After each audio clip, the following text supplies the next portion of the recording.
Hello बच्चों, let's see this question. Solve the following system of equations using Cramer's rule. X plus y plus 3z is equal to 6, x minus 3y minus 3z is equal to minus 4, 5x minus 3y plus 3z is equal to 8. तो चलिए इस question को मैं solve करती हूँ. की concept apply करूँगी. सो की कंसेप्ट में बाई क्रेमर्स रूल इसको सॉल्व करेंगे.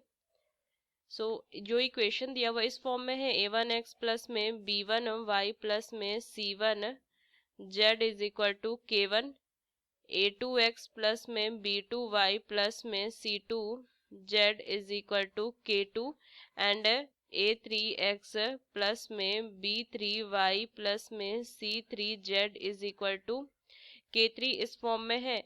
सो इससे ना एक्स वाई जेड के कोफिशिएंट से एक डिटर्मिनेंट फॉर्म होगा जो कि a1 b1 and c1, a2 b2 c2 a3 b3 and c3 इस डिटर्मिनेंट की वैल्यू पे डिपेंड करेगा. सो देखिए if d is not equal to zero, d zero के इक्वल नहीं हो तब जो सिस्टम होगा देन सिस्टम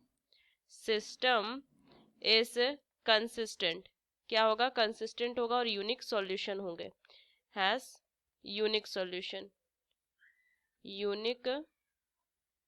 सॉल्यूशन.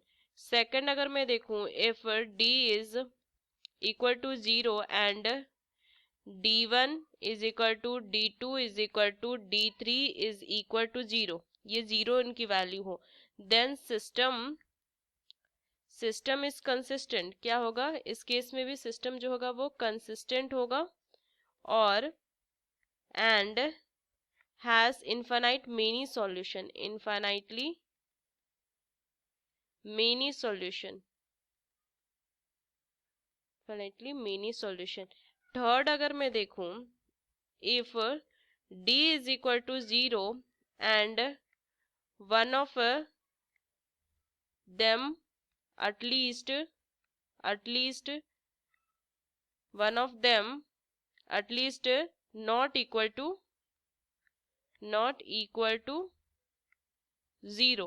उसमें क्या d1 d1 d2 and d3 इनमें एक कम से कम जो है वो जीरो के इक्वल नहीं हो तब मेरा सिस्टम जो होगा इनकंसिस्टेंट होगा. Then the system is inconsistent और इस केस में इनकंसिस्टेंट होगा हैज नो सॉल्यूशन. तो सबसे पहले मुझे d की वैल्यू फाइंड करनी होगी. सो एक्स वाई जेड के कोफिशिएंट से अगर मैं देखूं तो क्या है x a 1 1 3 1 1 3. फिर अगर मैं नेक्स्ट देखूं 1 -3 -3 1 -3 -3. सेम अगर मैं आगे देखूं 5 -3 3 5 -3 3.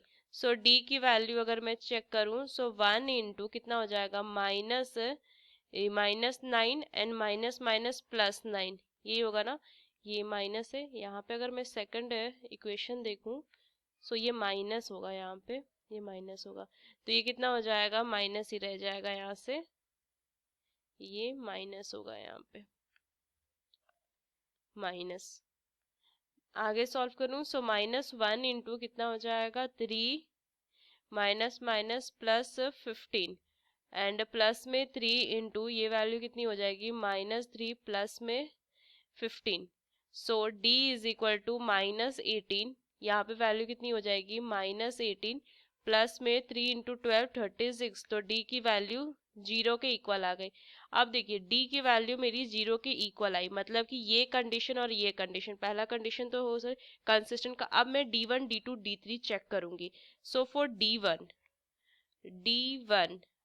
तो d1 की वैल्यू देखिए फर्स्ट तो मैं क्या करूंगी फर्स्ट कॉलम को k1 k2 k3 से रिप्लेस करूंगी. 6 -4 8 6 -4 8 and 1 -3 -3 3 -3 3.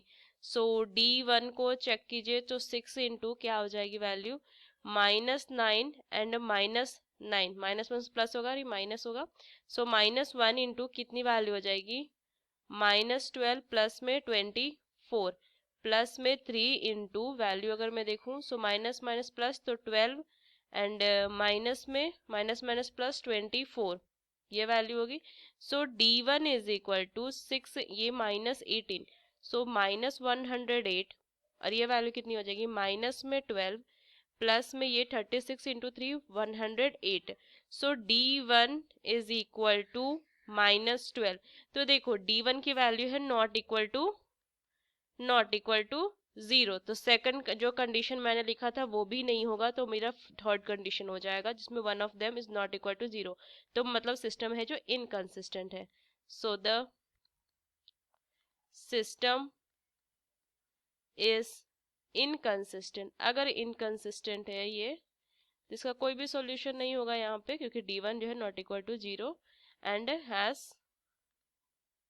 No solution, no solution. तो ये इसका फाइनल आंसर हो जाएगा। So using these key concepts we solve this question. Hope you understood it well. Best of luck. Thank you.